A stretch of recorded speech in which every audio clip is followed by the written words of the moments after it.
Hello everyone, good morning and welcome to my YouTube channel. So है आज हमारा lesson plan 12th। Left side में कक्षा, विषय, प्रकरण। प्रकरण यानी कि टॉपिक है थोक व्यापारी और विषय है हमारा अर्थशास्त्र, इकोनॉमिक्स। और राइट साइड में दिनांक, कक्षा यानी कि कालांश और समयावधि आपको देखने को मिलता है। और फिर उसके बाद सामान्य उद्देश्य, ये आपके 5 पॉइंट हैं सामान्य उद्देश्य के। देन उसके बाद विषय वस्तु विश्लेषण। विषय वस्तु विश्लेषण के बाद विशिष्ट उद्देश्य, ज्ञानात्मक, बोधात्मक और प्रयोगात्मक। इन्हें लिखने के बाद नेक्स्ट हमें लिखना होता है शिक्षण सहायक सामग्री। शिक्षण सहायक सामग्री के बाद आता है पूर्व ज्ञान। और पूर्व ज्ञान लिखने के बाद फिर है वातावरण निर्माण प्रश्न, या इसी को प्रस्तावना प्रश्न भी बोला जाता है, यानी कि इंट्रोडक्टरी क्वेश्चन। उद्देश्य कथन, ठीक है। उद्देश्य कथन के बाद फिर यहाँ पर आता है हमारा प्रेजेंटेशन यानी कि प्रस्तुतिकरण। प्रस्तुतिकरण में हमारा फर्स्ट टीचिंग पॉइंट थोक व्यापार का अर्थ, थोक व्यापार क्या है उसके बारे में आप बताएंगे। लेकिन उससे पहले भी आपको विकासात्मक प्रश्न बनाने होते हैं। डेवलपिंग क्वेश्चंस बनाने के बाद एक ऐसा क्वेश्चन बनाना है इसमें जहाँ पे बच्चे रुकते हैं, स्पष्ट आंसर आपको नहीं मिलता है, संभावित मिलता है बट डायरेक्ट करेक्ट आंसर नहीं मिलेगा। स्पष्टीकरण करेंगे कि थोक व्यापार क्या है, किसे कहते हैं। फिर यहाँ पर आप ये जो मिनिएचर्स है ना, ये इस लाइन से बाहर नहीं जाना चाहिए। अगर बड़ा है तो यहाँ पर आप चिपकाइए और उसे फोल्ड कर दीजिए ऊपर से हल्का सा, ठीक है, जिससे कि आप बाद में ओपन करके उसे देख सकते हैं।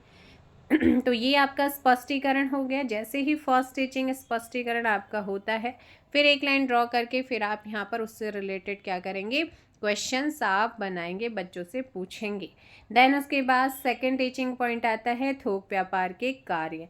थोक व्यापार के कार्य वही विकासात्मक से शुरू होगा, स्पष्टीकरण करेंगे। स्पष्टीकरण कंप्लीट होते ही फिर आप इसी टॉपिक से रिगार्डिंग क्या करेंगे, क्वेश्चन पूछेंगे। थर्ड टीचिंग पॉइंट थोक व्यापारी के गुण। गुण में विकासात्मक प्रश्न आ जाते हैं, स्पष्टीकरण यहाँ पे करेंगे।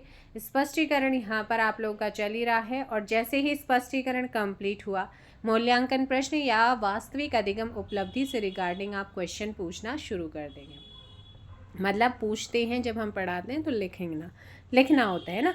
फिर आता है शामपट सारांश। और शामपट सारांश जितने भी हमने तीनों टीचिंग पॉइंट्स उन्हें शॉर्ट्स में लिखना होता है। जब टीचिंग पॉइंट हमने black chart paper white pen से लिख लिए हैं, उसके बाद इसे आपने अच्छे से चिपका देना है। देन फिर आता है पुनरावृत्ति प्रश्न। पुनरावृत्ति प्रश्न में आप सत्य असत्य ले सकते हैं, रिक्त स्थान ले सकते हैं, निम्न का मतलब मिलान वाले क्वेश्चंस आप ले सकते हैं। तो इन्होंने ले रखे हैं मिलान वाले क्वेश्चन कि थोक व्यापारी का गुण क्या है, थोक व्यापारी की विशेषता क्या है, थोक व्यापारी के कार्य क्या है, थोक व्यापारी अपना माल किसको देता है। ठीक है, आप इन्हें मैच करिए। फिर आता है गृह कार्य यानी कि होमवर्क।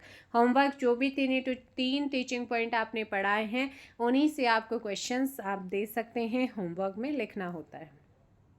फिर आता है संदर्भ।